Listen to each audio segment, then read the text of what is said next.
everybody. Hello. So much fun today. What's up, Jen? Can you hear me? I can. It's weird. I can only see myself, which is hilarious. And James's device is just disconnected. James, I think you need to go out and come back in. Hi, everybody. So I'll just turn my camera on for a second so you have someone to talk to. Welcome to Mustache You Question, our weekly show where we hang out with publisher, specifically James Hake from Scout, and then talk about what it's like to be a publisher versus a retailer this week in comic books. And this is Kyle, our producer. We've got mood lighting on today. Well, like I said, I was working in the other room, so I don't have the bright lights on in here that I normally have. And then James's stuff disconnected at the last second. I'm like, I'll come on and pretend to be a publisher. So, well, I mean, you are a retailer. This is a double retailer edition. It's true. It's true. Although I just filled out my first piece of paperwork where it's like, what do you do? And I had to choose press, which is super weird. Made me feel a little itchy, but wait, you don't like being press? No, I've just never done it before. Like, it's one of those things I'm like, oh, I've moved into this other realm now as well. Yes. So Jen, tell everybody where you are and what you're doing, because this is a super interesting thing that you get to do like every year, right? Oh yeah, twice a year I get to set up at the Exxon Mobil campus here in Houston, and it's like a pop-up shop, and I get to kind of try to help people find last-minute gifts, because a lot of them work lots of hard hours and don't get to get out of here until, you know, the rush of everyone else at the mall. So I just try to give solutions.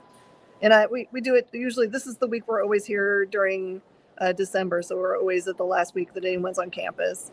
And then we have usually a summer week that we're here, and it's a blast.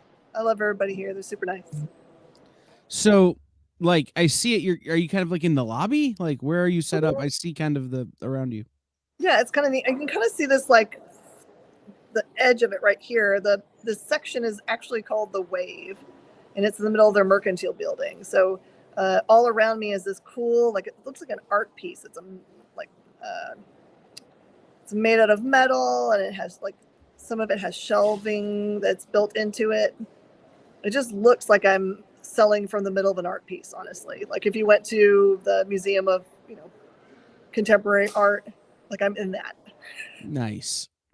And so do people, like, what do? They come on their lunch break and like after work? And yeah, I get here. So everyone on this campus comes pretty early. So if I get here at 7 a.m., which I try to get here even earlier, but sometimes that's not possible if I'm going to get more stock. But when I get here at 7, there's a lot of parking spots already finished and filled up. So they're early to arrive folk.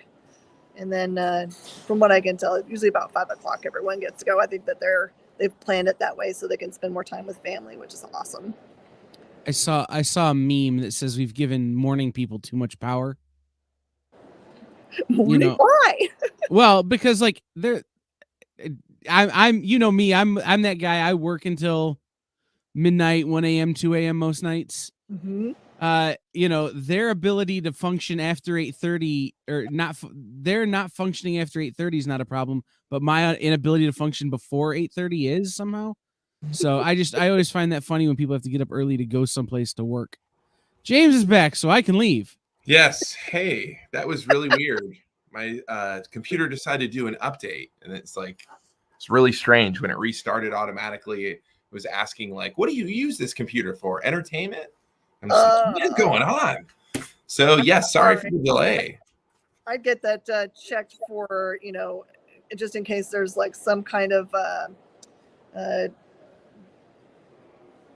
chips in there from, you know, Terminator type technology. It kind of sounds like it's wanting way too much personal information for regular computer as any business to know. Yeah, it's so weird. I have a Surface laptop. This is like my third one. And just, it's been such a pain in the butt. So where are you at? I'm sure you told Kyle when I got booted.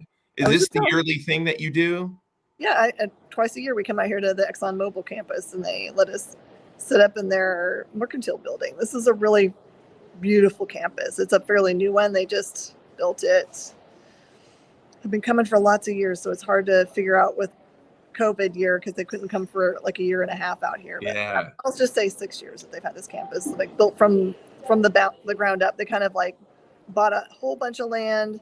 They've got all their campuses here, so it's many buildings, and then outside of the campus, which is a closed campus, they had all this like infrastructure that popped up, apartment buildings and theaters and shops and schools and all kinds of stuff. So they kind of built their own town, honestly, which is Very a cool. really nice town. Is it in Houston or just outside Houston? It's a Springs, so it's just north of Houston. Okay, nice. So how long are you going to be there for? Is it like for another week or? Nope, just 1 week you pop up. Actually, it's so funny because the coordinator came down on Monday or Tuesday, and I looked at the sheet because they have this big billboard that always says who's coming up next. And like for the next 4 weeks, it says nothing, that there's nobody scheduled to come on campus. It's just like, you can come back if you want to. It's like, it's tough because then I have to ask my staff to run everything, which is fine. They're fully capable, but it's tough during the holidays. Can't you get one of the staff to do this, to do the mobile site, or no? I totally can, but I like it too much. You like it too much and you don't want to give it up? No, I feel you. It is the one time that I get up really early. I was telling Kyle, like, I'm here at 7 a.m. But I leave at 5, so I get like this weird. I get to experience kind of what it's like to have like a normal job. Where at 5 I go home and like, clean a little bit of house and maybe make dinner, and that never happens otherwise. If I'm at the store, I'm there until 8, and then my husband and I meet somewhere for dinner, and then we watch something on TV, and then we're asleep. So nice. So it's your little like your dose of the grind. It's not even a 9 to 5. That's like an 8 to 5 or 7 to 5. Ew. It's perfect. I did that for many years in my other job, my financial service job. I was a tie every day. And I mean, I still run the practice, but I just don't. It was so funny. My dad, when I first started, was like, suit up, show up, go through the motions. And it was like, I'm not that kind of guy to suit up, show up, and go through the motions. I'll show up, but I always try to, it's funny. It's probably have you ever read Stephen Covey? Oh, yes, absolutely. Yes. Like in college, I got a finance degree at UCF, and they have any business major, whether it's finance, management, doesn't matter, had to take a cornerstone, a 6-credit-hour course to enter the business school, and then to leave it, they called it capstone. And both programs were based on Stephen Covey's writings at the time. I'm definitely dating myself. It was like 7 habits of highly effective thinking. Yep. And if it's not broken, break it. And that one kind of really like gravitate toward that particular book because it just makes sense. Is a lot of times people just get complacent, even if their success is always trying to find a way of doing something better, to save money. Like even from shipping here, like when we discovered the Gemini mailers, what we used to do is buy like a whole bunch of the cardboard. So you'd sandwich the comic and then you tape it and then you put it in a bag and then you would put it in a bubble envelope. And it would take, I timed it. It was like 3.5 minutes to do like a standard anywhere from 3 to 4 comics. Doing the Gemini, you save material. It gets there cheaper. It's cheaper. And I mean, to me, it's like stuff like that. And a lot of it I got from that book, I think from that course, now that I think about it. But yeah, it's been very interesting. Do you have any holiday plans, or how's the shop been doing in the holidays? Like, has it been a pretty good holiday season? Do you feel like sales are down from a year ago, or? I think they are, but that's just that has nothing to do with anything but the economy, and price of groceries is 30% more, and just a bunch of stuff for people. So it's not for lack of having cool stuff or people wanting it, but the thing that I have found to be very rewarding this year is that we paired together with the Houston Ghostbusters and the Toys for Tots organization run by the Marines, because they were telling us that they had a bunch of empty boxes and people weren't necessarily giving this year the way they had before. Mm-hmm. So we did an event a couple weekends ago, and the local fire trucks came out, and fire guys, and we had Santa Claus and all this stuff. And since then, people have really gotten into it. So we've filled many, many boxes for them now. They're going to have to come pick it up. We're going to have a big event on the 17th when we have our final pickup. Right.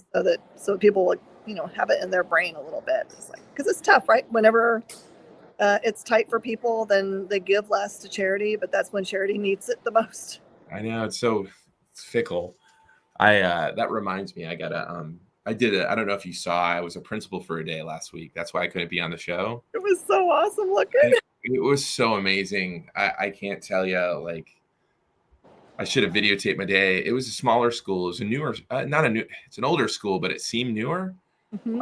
It was like 400 students, and I'm very close to the principal. I've played softball with him for years. He's one of my best friends, and he asked me to do it. And it was so much fun. I got to read Soulstream to multiple different classes, and the most rewarding thing, I mean, you can't really film a lot because a lot of parents don't want their kids to be on social media platforms, which makes sense, right?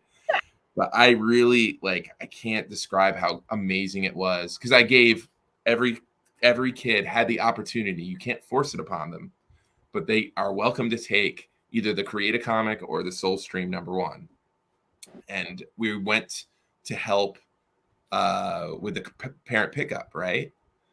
And to see all the kids sitting down, like when I say all, I'm talking like 95% of hundreds of kids sitting down reading comic books while waiting for their parents to pick up. It was such a gratifying, amazing feeling. And I don't know about you, but was your principal, we feared our principal in elementary school. It was like a healthy fear. It's not like we thought he was evil or anything. It's just like, we don't want to see. His name was Mr. Cochran. And my buddy Chris, he was like a rock star. Like, as soon as we walk in, they're like, Mr. Marker, they just ran up to him, gave him hugs.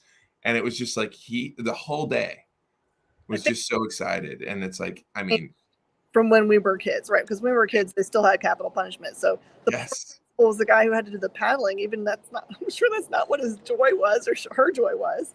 I got to get in the office, and I know that they were very I don't want to do this, but this is the way it is. So yeah, I mean, now they don't have that anymore, so you don't have that kind of stigma. Thank goodness. Yeah. It was such a reinforcement of positivity to the kids. And it's like, I don't know, it rejuvenated me in the sense of family has had some health problems here in the past 2 weeks that I've kind of been dealing with. And it was just a nice, refreshing, just remembering what we're doing. And I just really wish we would focus more on kids too in the comic market, especially when you see it and how just amazing it is. Because I just feel like that is something in general, and correct me if you think I'm wrong, but I don't think we're trying, but I think publishers and retailers really should be pushing more towards kids stuff. Yeah. They really should, because it's aging out, like with us, the superhero stuff. I think the bookstore market has been, it's funny, from a publisher standpoint, I'm not sure. I feel like everybody knows this, but it's not common knowledge. I don't even know if you know this, Jen. I imagine you do. But as far as the direct market, it's not a lot of support from our retail partners with our Scoot line. We even tried to do inexpensive issue #1s to try to make it easier on the pocketbook. Mm-hmm. But when you look at our Simon & Schuster distribution with the young adult Scoot line, it outsells our regular Scout line, where it's opposite. And I just find that it's interesting. I think that's a sad trend that hopefully is going to be curtailed, because I know a lot of other publishers, I know Aftershock, Vault, numerous publishers have done or are doing or planning on doing all age, imprint, so to speak. Boom with Kaboom. Are they still frequently doing that? I don't see it in the direct market much with Boom. It's mostly in the bookstore, isn't it? Direct to. The last one that they had was, I think, is finished. I think that there's slower rollers for them, so maybe they're one at a time. I know Lumberjanes is a huge one for them that is just done and that's without any kind of movie or TV tie-in yet, right? Right. That one has been very, very successful for them in the bookstore market. I think what we're seeing is that comic book stores are kind of adjusting to the new demand for kids in YA stuff.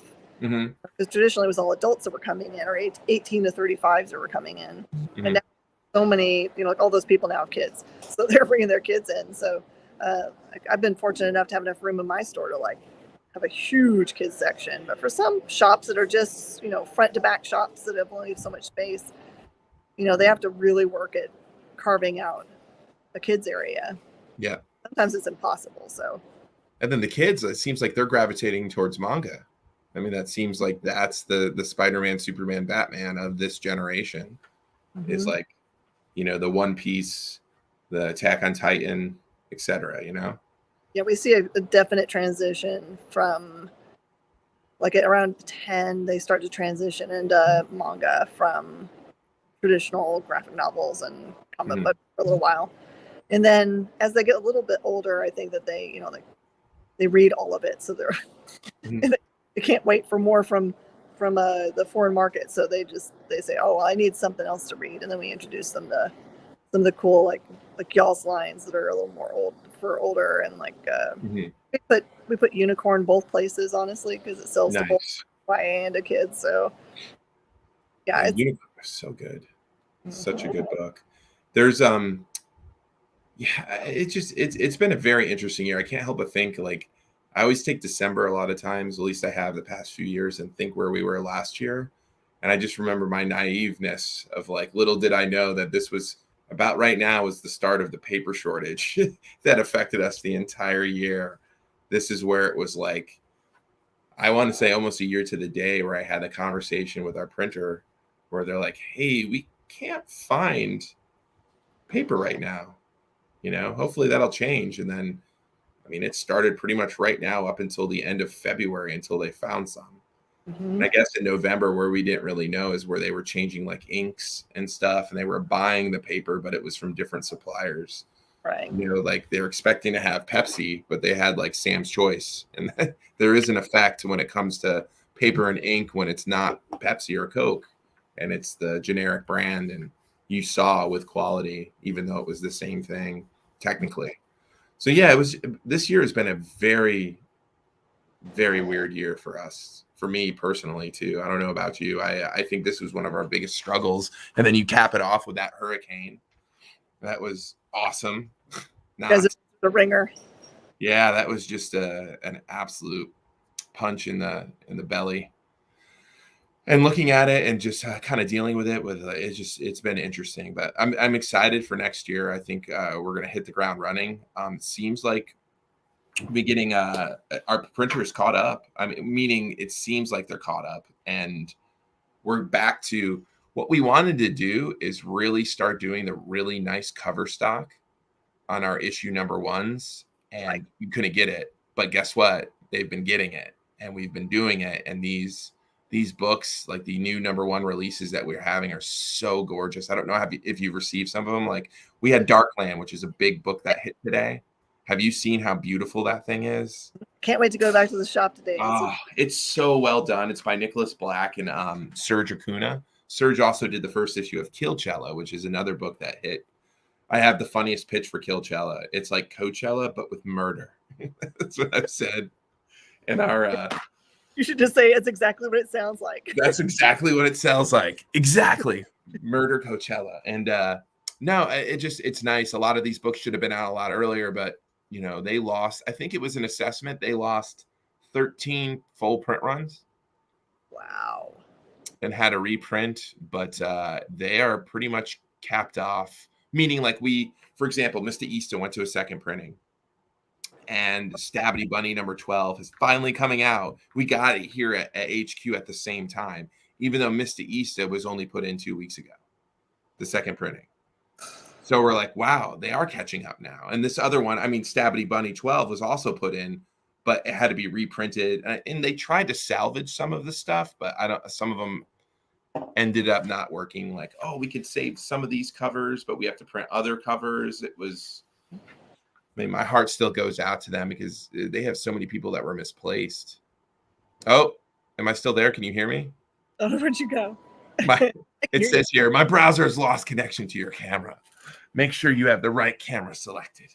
Uh-oh, my computer has a mind of its own. Well, before they lose me again, let's I want to ask you, I mean, my question, because you said when you get home, you usually make dinner when you're on this kind of 9 to 5 thing at the Exxon place. What TV shows are you watching?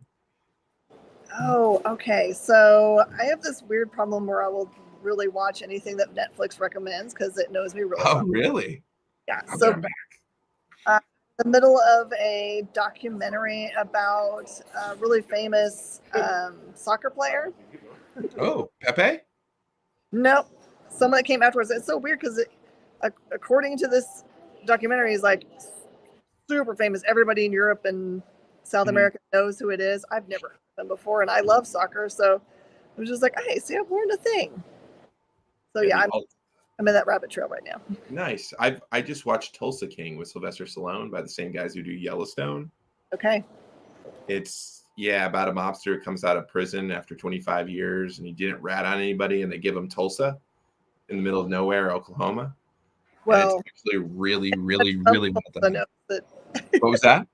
Anyone from Tulsa knows that that's not. I mean, it's not true, exactly. But that's how they're portraying it, and like, it's really well done. It's done by the same Yellowstone crew, Taylor Sheridan, and I got hooked. And Sylvester Stallone is just great in it.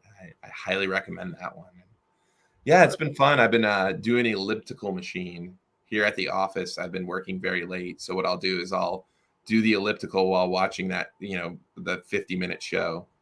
And by the time I get off the elliptical, it looks like I just jumped in a pool. So that's been my way of assuring my cardio. Mm-hmm. But great. Well, I hope you have a great rest of your afternoon, Miss Jen. Thank you. And You too. we'll see you. I know what's next week. Yeah, I'm free next week too on the 21st. It'll be just before our Christmas show. Oh, awesome. Yeah, I won't be here, but I'll be back at our home base. Nice. Hey, are you still doing, I know you're doing live auctions and stuff. Are you still doing anything on Whatnot or no? I'm not doing Whatnot. It's feels like Whatnot's focusing on the really big fish, and so it's hard to get any kind of like traction on there. So you've still been doing the experience, and of course, and Comic Book Shopping Network, and occasionally going live just on a regular store page, and then doing stuff like this, which is fun. Yes, which is fun. Absolutely. Well, you have a great rest of your week. Are you leaving Friday? Yes. Nice. Yeah. Well, enjoy your time, and we'll see everybody next week. This has been another episode of Mustache You, a Question with Jen, James, and Michael, who I think wanted to be here, but unfortunately had a conflict. But again, I hope you have a great rest of your week, and we'll talk to everybody next week. Bye, y'all. All right, take care. Join the party.